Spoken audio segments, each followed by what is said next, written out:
So Moana 2 is bad, like pretty bad. It's bad when I finished watching Moana 2 and I was just humming wicked songs in my head.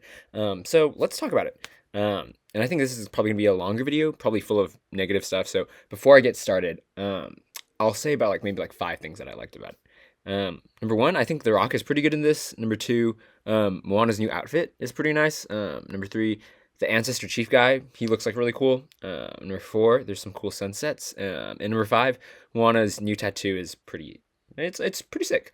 And I think the first thing that we have to do when we're talking about Moana 2, I think we need to apologize to Lin-Manuel Miranda. And I think we've been like too harsh on him. Like after Hamilton, he definitely got overexposed. We had Moana, Mary Poppins, In the Heights, Vivo, Tick Tick Boom, Encanto, The Little Mermaid. Like he was everywhere, and Disney was all over him. But oh my goodness, like I think we have taken him for granted. Like his songwriting is insanely good, poetically, story-wise, musically, like the vibes. Like man, I think there were two songs in this movie where I thought, dude, this is just like a sad attempt at trying to copycat Lin Manuel Miranda. And like, there's a song one third of the way into the movie that has like this rapping verse, and man, it's like not bad, but it's not memorable. It's forgettable. It doesn't pop, and like, regardless of what you think of Lin Manuel Miranda, like his songs, they got a swagger to them, they got a cleverness to them, and I don't think like any of these songs had that, and like that's just kind of sad because in the first Moana, the songs were one of the best parts about it, right? And even beyond like the Lin Manuel Miranda comparisons, like these songs, they just didn't tell any story. The best musical songs, like they're ones that are catchy, sure, but they're also ones that like tell us about the characters a little bit more or move the story forward. And like in the original movie, each song has like some kind of relevance. Like Where You Are does all of like the exposition for us, How Far I'll Go gives us like an idea of like what excites Moana, and it shows us like how she's torn between like her like duties on the island and like the call of the sea. You're Welcome does like the Maui exposition, like shows how charming he is and pushes like the story forward as he steals a boat. Shiny is goofy, but it also like tells us a lot about like Maui's tragic backstory.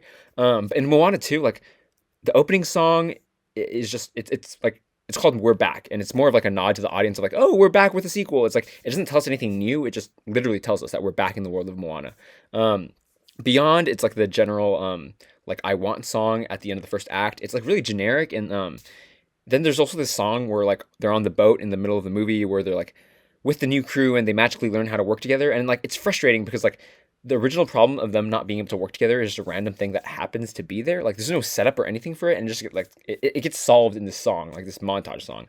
And then there's this like song with the bat lady that like literally makes no sense. And then Maui's one song is just like, hey, Moana, be happier and do it. And like he's trying to encourage her, but there's no substance to that encouragement.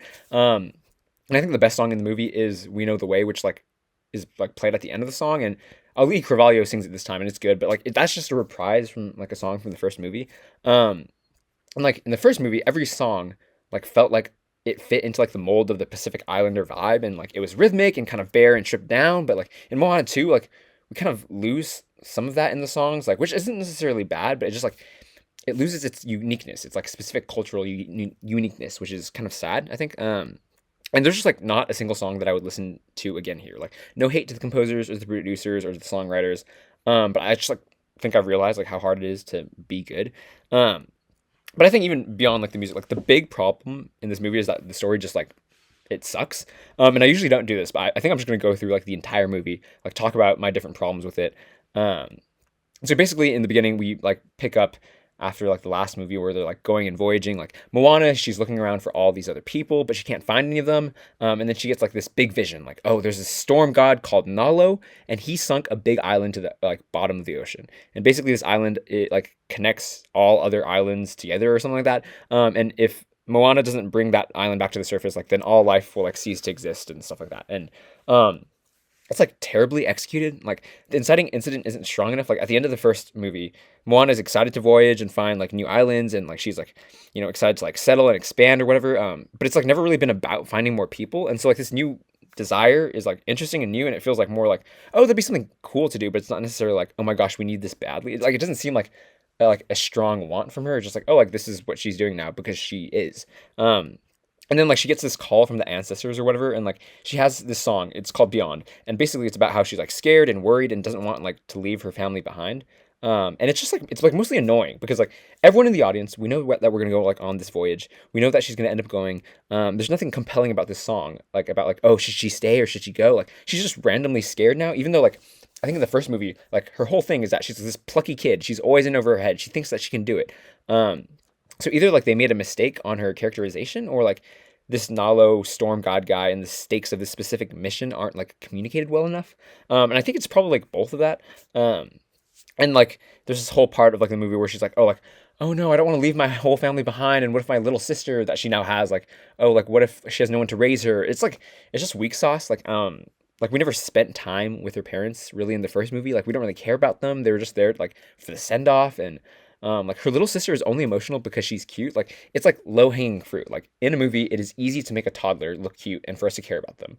And like not much work is needed to like for that to like to work, and not much work is put in that in this movie. And I think that's like the entire thing with this movie. Like in a journey movie, especially like a Disney journey movie that's kind of like light and breezy, like we all know that they're gonna go and like achieve the goal. They're gonna do whatever they need to do. And so like the secret ingredient is like found in like how they're gonna get there, like in the drama in between. Like everyone knows that they're gonna get the island back up, and they're gonna like you know save the world. But like they take really boring and like just like uncompelling ways to get there. It's like paint by the numbers. It feels like you're just going through the motions. But anyways, like we're gonna keep going. Meanwhile, like Maui is like captured by this bat lady person who was like portrayed to be a villain, kind of. And then Maui doesn't like want Moana's help because like Nalo hates humans or something, so he doesn't want her like to be near there so she can like not die. But then later they meet up, and like they meet up like past halfway through the movie. It's not even really a big deal, and like the first movie was like basically this kind of buddy cop voyage with Maui and Moana, and now like they barely spend any time together in the movie. So I'm just like, what are we doing here? And anyways, like Moana, she's setting sail with like these three random people in her new crew, which like this is totally a TV show episode thing of like, oh, like expanding the cast so we can have some supporting characters to kind of fill out this story, right? But they're like three random people who have like the broadest strokes of character archetypes, right? Like there's this old farmer who hates life. There's this young man who loves Maui, and then there's this like ship lady who like I don't even really know what her like main character trait is, but like she speaks in an accent and she's smart. And they don't even like really try to use these three characters in like any interesting ways to like challenge Moana or add anything like interesting or new. Like it's insane how little these three characters matter. They're just nothing, and like they're there, and like they don't really do anything helpful in like the movie. And like they already did this fanboy thing with Maui and like the idea of like never meeting your heroes in the first movie. So like I don't know, it's just confusing like why they chose these characters. And then basically Moana and the crew like they run into like the Kakamora coconuts, and then they need to like escape this giant clam thing. But it's like an extra like side detour of nothing. And Moana meets the Bat Lady, who's not a villain because she's not, I guess, even though like everything about the way she was shot and like hid in the shadows made it seem like she was, I guess. But she helps Moana escape, and then apparently like she works for Nalo or something, and she's like trapped inside the clam, and then she tells Moana to like look for a different solution because there's always another way to like solve your problems. But like this song is just like confusing, and like we're like was she a villain? Was she not? And like, I don't even know why she's there. And like, this I think 100% has to be the victim of like the change from a TV show to a movie. Because like this Bat Lady, like she's just there. It's like, why? She definitely probably had more backstory and more stuff to pull from. Because like her inclusion just like it makes no sense. Because like she never comes back around later to like help them. They never help her really escape or anything. It's just like she's there for like a 5 minute song, and then she's out of the movie for the rest of the time. But basically, then they escape. They get together with Maui, and then Maui tells them like going to Nalo and trying to like get to the island. It's like a suicide mission, right? They get attacked. They get shipwrecked, and then Moana's sad, and then basically Maui tells her not to be sad. And then Moana just gets all the motivation and confidence in the world that she needs. And then they go fight the storm. They touch the island, and then Moana like kind of dies, and then Maui like loses his demigod abilities. But then with like the power of ancestors and family, like Maui just becomes a demigod again, and then like Moana also becomes like a demigoddess, which like is unclear. I'm like, there's a point in like the movie where she says like, "Oh, like does this mean now?" And then someone just says, yeah." But then we're like, what does this even mean? Like, we don't know what's going on. And I think she's a demigod because she has a tattoo. I don't know. But I guess that happens. They pull the island back up. It connects all the other islands together, and like immediately, like we see other ships come, and we meet our like first black people in the Moana universe, whatever. And like people get to meet people and they get connected, which like feels weird because in the first movie, like they were able to voyage around wherever they wanted, right? And like the thing of like how they were unable to like meet other islands and other people, it was just because of the fear of Motunui. Like they were scared themselves to go out. But now it's like, oh, like there's a bad god storm god who's like prevented people from like connecting, which like I don't know why like he cares about like them not connecting, whatever. And then basically there's like a post credit scene where like this Nalo guy actually appears and he's this like big black guy and he wants to get revenge, and then Tamatoa shows up and it's like a joking kind of thing.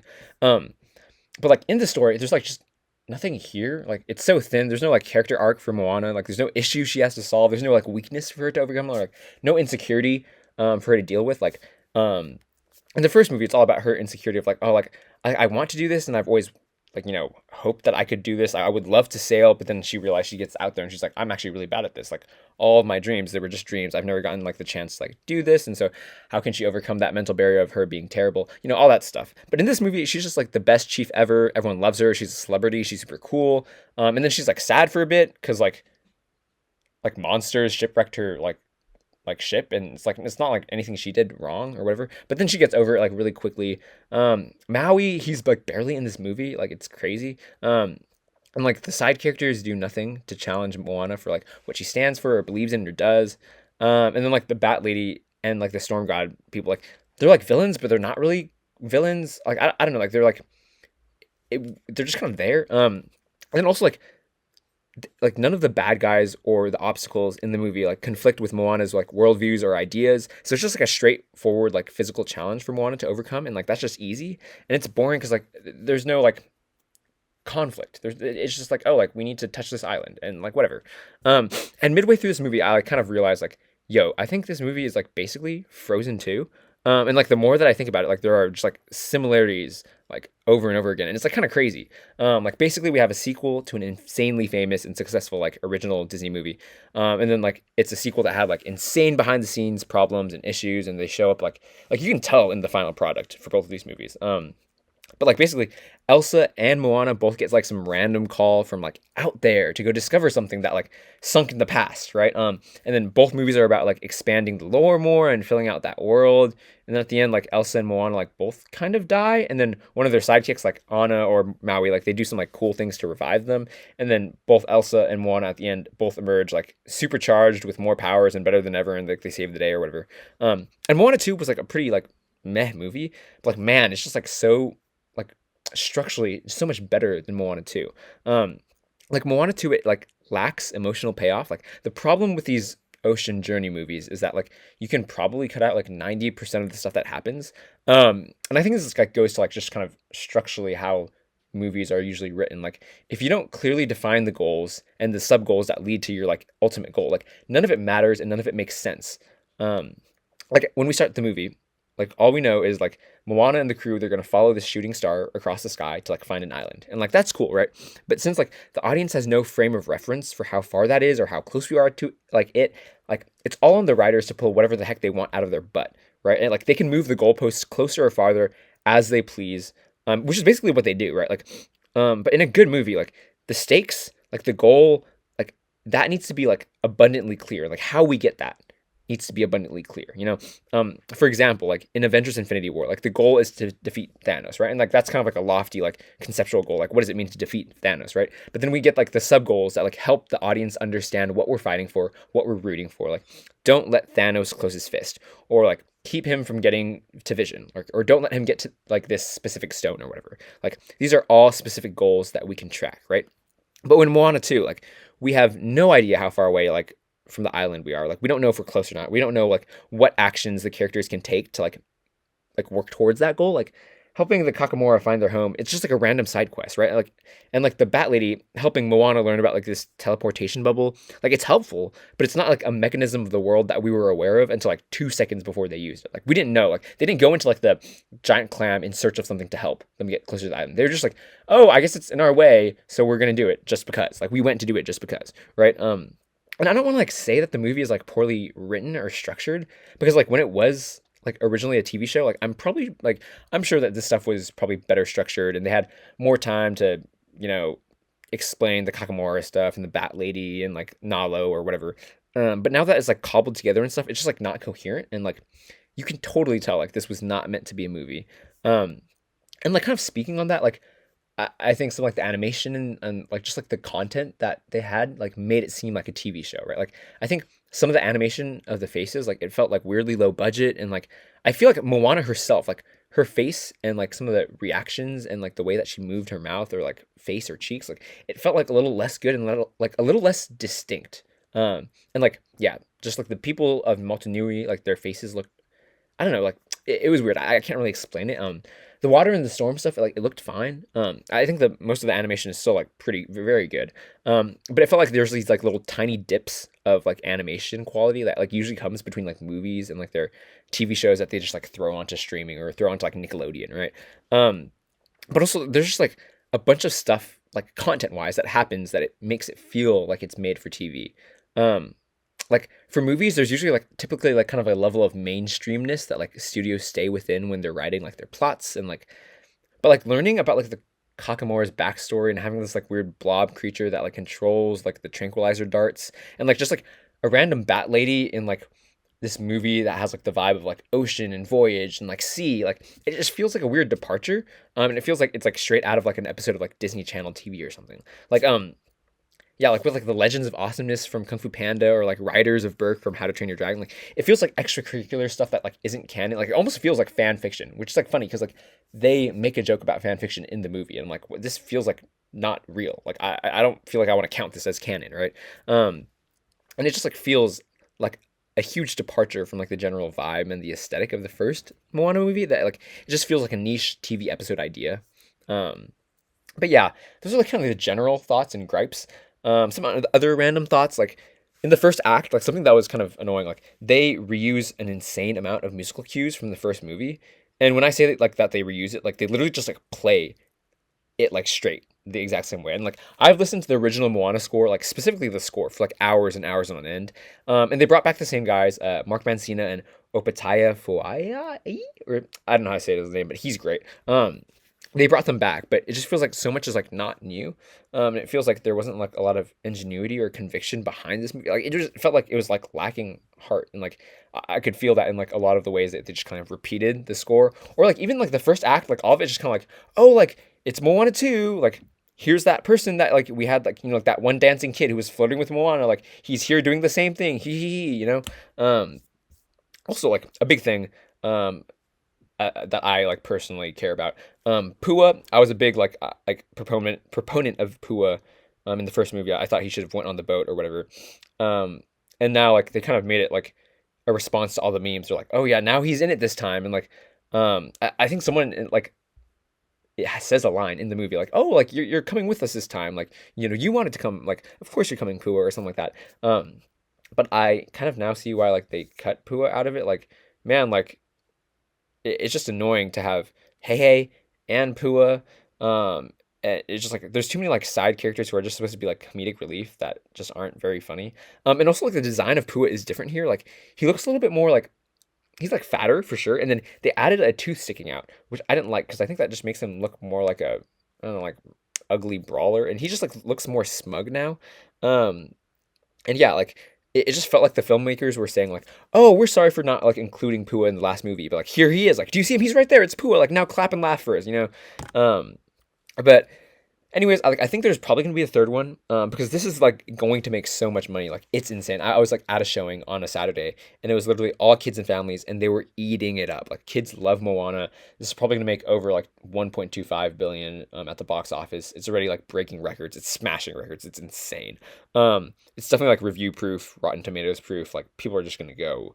And like the post credit scene like sets it up perfectly for a sequel. Like I don't think it's like sequel bait. I'm not really sure. Like maybe it's just like it's sequel bait, or maybe it's just because they had so much extra content from like the TV show before. Like maybe this like I could honestly see like the post credit scene being like, oh, like the midway point of the series, or like just like the teaser for at the end of the series. Not really sure how like many episodes it was supposed to be originally. But it just feels like there is like so much more to like explore from this Moana series, and like I think I do want to see more Moana. It just sucks that like this is what we got. Like they had to turn it in like to a not a live action movie, an animated movie, like 7-8 months before release. But I think like if there isn't Lin-Manuel Miranda who's like doing good music, or like an actual story to be told, like I'm not here for it. So overall, Moana 2, pretty bad.